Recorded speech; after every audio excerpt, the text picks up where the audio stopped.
Welcome to Dodgers Daily. I'm Casey Porter. I'm so glad that you decided to tune in. Tonight we have a very, very, very special guest, right-handed pitcher in the Dodgers organization. Landon Knack joins Dodgers Daily. So, Landon, hey, this is the second chance I've had to talk to you, so thank you so much for coming on in. Yeah, of course. Appreciate it. Yeah, it's always good to talk to you, so thanks for having me.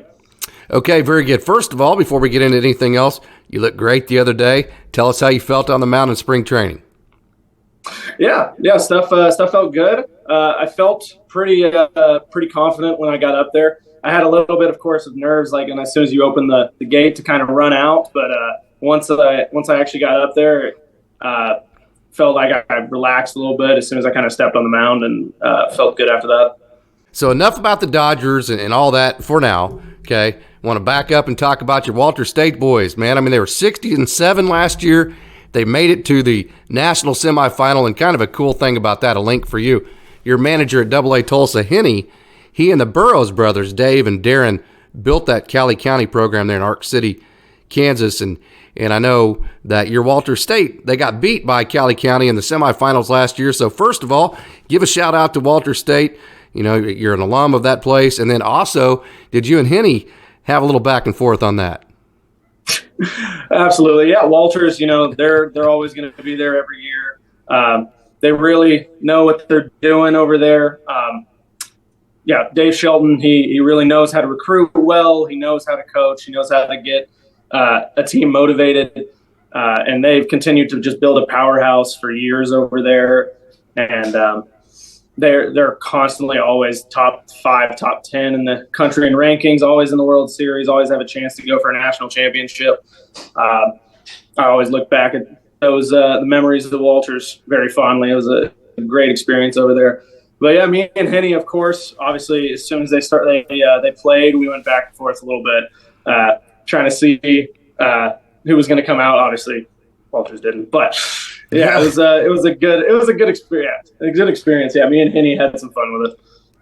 Okay, so let's get back to your pitching. Let's get back to your career with the Dodgers and your career as a pitcher overall. You've always been that guy that's had a high strikeout rate and a low walk rate. I mean, that's very rare because a lot of times to strike guys out, you have to throw a lot of stuff that maybe breaks out of the zone. So that's a rare combination. How did you learn that combination, and how has that helped you throughout the years? A lot of it is just trusting your stuff. I've always been a guy who threw a ton of strikes.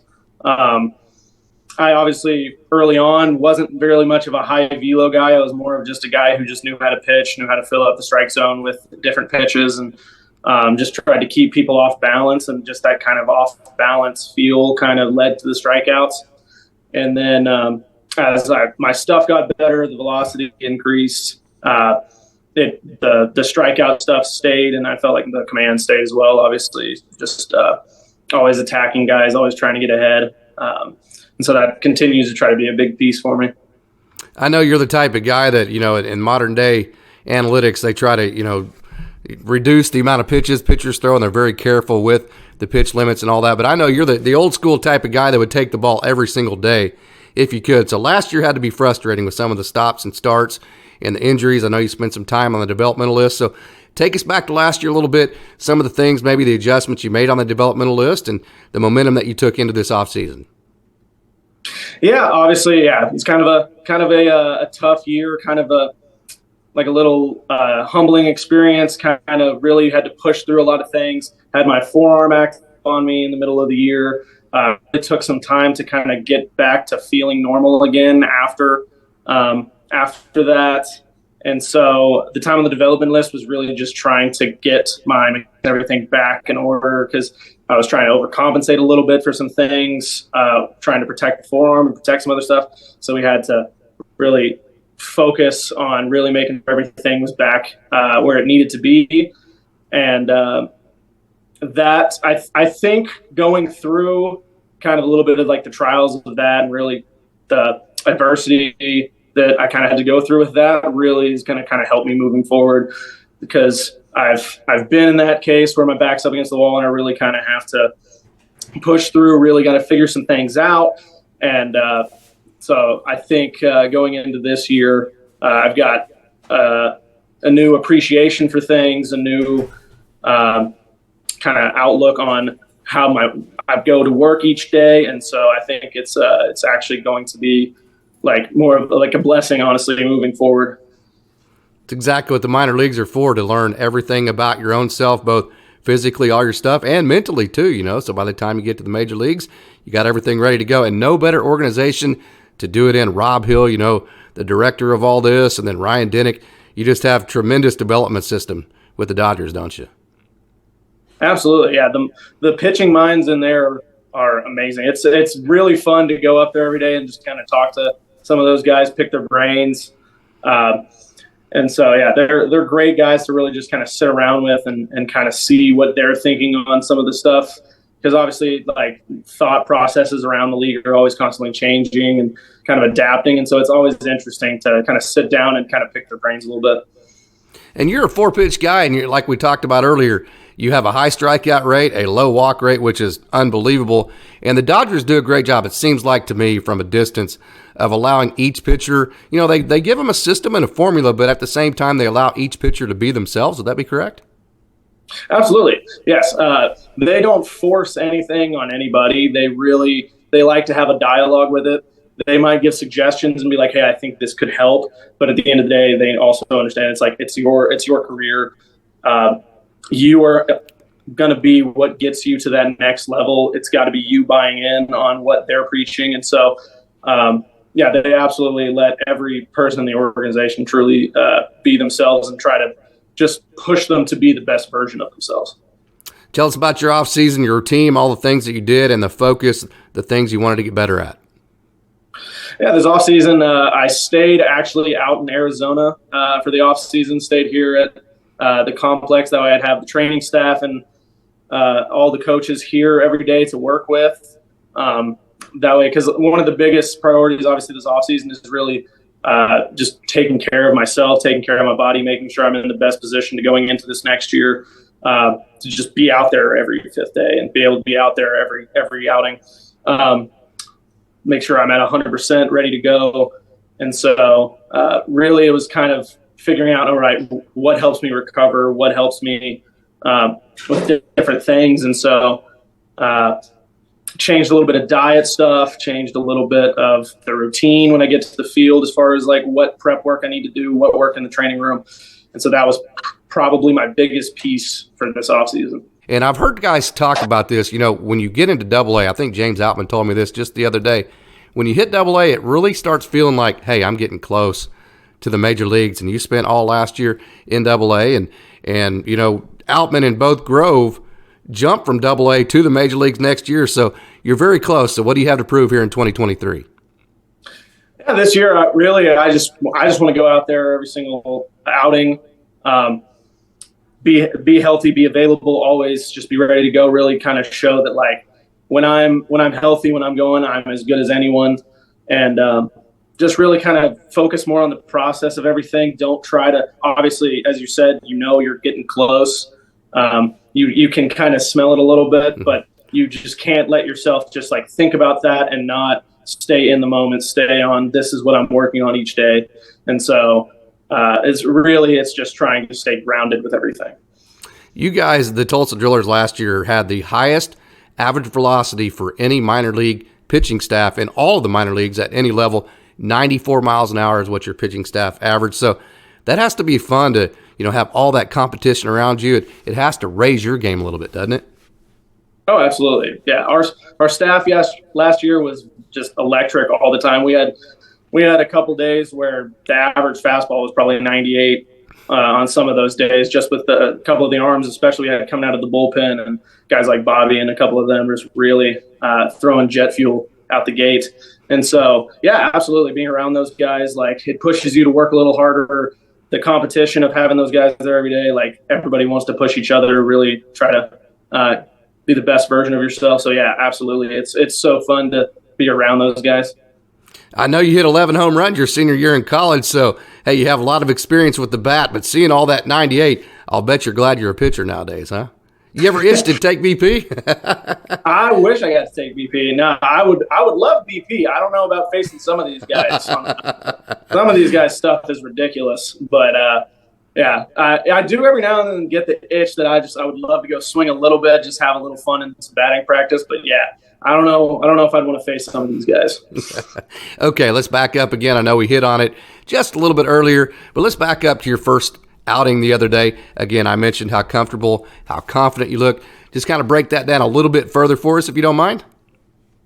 Yeah, absolutely. Yeah, it was kind of, obviously it's like first outing of the season. You're excited to go see another team, kind of get into things, but obviously it's I had to remember, like, it's baseball. It's what I've been doing my entire life. You got a little bit of those little good nerves going into the day when you get out, like first out to the mound. You got a little bit of those good nerves going, but as soon as I felt like I stepped on the dirt, it was just like, all right, I'm back to just throwing. I'm back to pitching what I've always done. And so I just felt very confident, very calm, and just was like, all right, I'm just going to do exactly what I've always done, take my time with it, no rush. Obviously, there's pitch clock, but I'm very used to that after this last year in the minors. So it just, once I got out there, it just felt like it was what I was supposed to be doing. If you don't mind me asking, do you like the pitch clock? Do you have any opinion on that at all? I don't mind it. I've always been somebody who works faster. Yeah. So like I didn't have a single violation last year, I don't think. So it doesn't affect too much, especially the only times it felt a little quick sometimes last year was with runners on second, just trying to get signs and everything. But with the clock at 20 instead of 18 like it was in AA last year, I think that extra 2 seconds really makes a big difference in kind of the feel of how fast it is. So I don't mind it one bit. I know we've talked before, your 4-pitch mix, your 4-seam, your changeup, curveball, and slider, and probably the key to you is when you're landing that changeup in the strike zone, it's going to be a tough day for hitters. More than likely, that's probably the key for you. So, hey, same 4 pitches that you're going into 2023 with. Have you made any adjustments as far as the pitch mix goes? The only thing I've done is kind of go back to my original 4-pitch mix. Last year I tweaked around with a couple things. And this year, really going back to my 4-pitch mix, knowing what works and just trusting it. And just really trying to fine-tune more the consistency with each, and just trying to keep the consistency with the changeup, the consistency with the slider.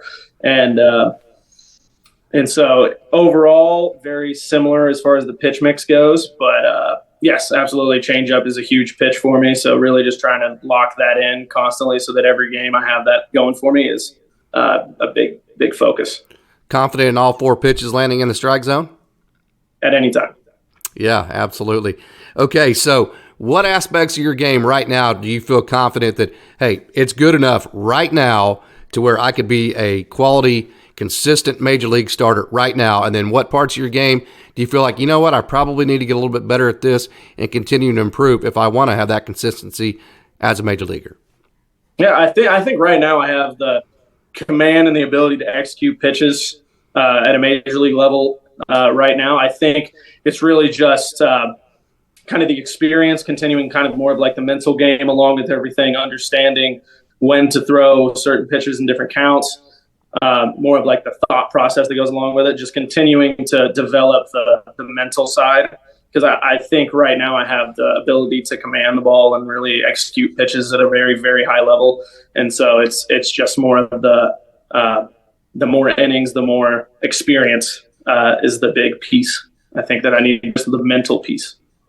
Yeah, no doubt. Hey, you hit on him just a minute ago, and we talked about him helping the Burroughs brothers build the Cali County program.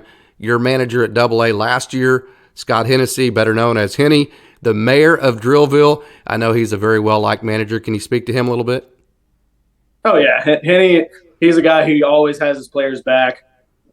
He's a great guy to have around the clubhouse, always keeps morale very high. Henny's an amazing manager. Love the guy to death. Only great things to say about Henny. So, well, in that Tulsa crowd on a Saturday night or a Friday night in the middle of the summer when it's packed, that one Oak field can put off a great environment, can it? Absolutely, yeah. Whenever you got kind of the full crowd on the weekends and it's kind of bumping in there a little bit, yeah, absolutely. It's a great place to play. Hey, had you ever been to Arizona or California before? Before you got signed by the Dodgers? No, I had not. I hadn't really traveled much out west at all before I got drafted by the Dodgers, and so that's kind of been one of the cool things is kind of get to come out here and kind of travel around, experience a little stuff out here. I spent most of the offseason, obviously, I said in Arizona. I spent about a month in California, kind of exploring a little bit of the area and kind of seeing some things. And so that's been one of the cool experiences and opportunities that I've gotten from getting to come out here. Oh boy, from Johnson City, Tennessee, all the way out in California and Arizona, right? Okay, so do you ever just take a step back and go, you know what? Am I really doing this right now? This is really cool. You ever have a chance to do that? Yeah, a little bit. Yeah, every now and then we'll sit back and I'm like, I think back to kind of early college me, and I sit back and I think, like, who would have, I know that kid wouldn't have thought I'd be out here in California right now doing what I'm doing. And so, yeah, absolutely. So every now and then I'll sit back and have that thought. Got to enjoy the process as it's happening, no doubt about it. Okay, one last question for me, and Landon, I appreciate you joining. I know you're so super busy, so I won't take up much more of your time. Okay, but baseball is a very, very, very hard game. It will knock you down. You know, I think Max Hewitt, the way he put it, either you're humble or getting ready to be humbled. That's kind of how baseball goes. So it knocks you down. It makes you keep getting back up to get to the point where you're at. And, you know, as a double-A pitcher, a guy that's just a couple of phone calls or one phone call away for the major leagues. So for all the kids that want to become you and get in your position that have to keep getting up after this game knocks them down, what's your message for them? Yeah, absolutely. It's no matter what, always believe in yourself. Obviously, I was a guy, I went through 40 rounds of a draft my junior year and didn't get a phone call, didn't have anything. And so, but I sat back and said, all right, all these people doubt me. But this is what I want to do, and I'm going to go do it. And so I'd say for everyone, it's really just always believing in yourself. When people doubt you, just let that be a little bit more fuel to push yourself harder, and never give up on your dreams. So I lied. I have one more question. Did you have a chance to make it back home and see the folks and all the family and friends over the off season? A little bit, yeah. The first couple weeks of the off season, I spent some time in Nashville and back in Johnson City, going to see some my family and friends a little bit before obviously coming out, and then a little bit at Christmas as well. So yeah, we still got a little bit of time back in Tennessee. Hey, that's the important thing right there. Family is so important. So hey, Landon Knack, like I said, I know you're super busy. This is a huge year for you. I know you're super motivated and you look great, man. I can't wait to watch your next outing back on the bump. So Landon Knack, thank you so much for joining Dodgers Daily. Yeah, I appreciate you having me.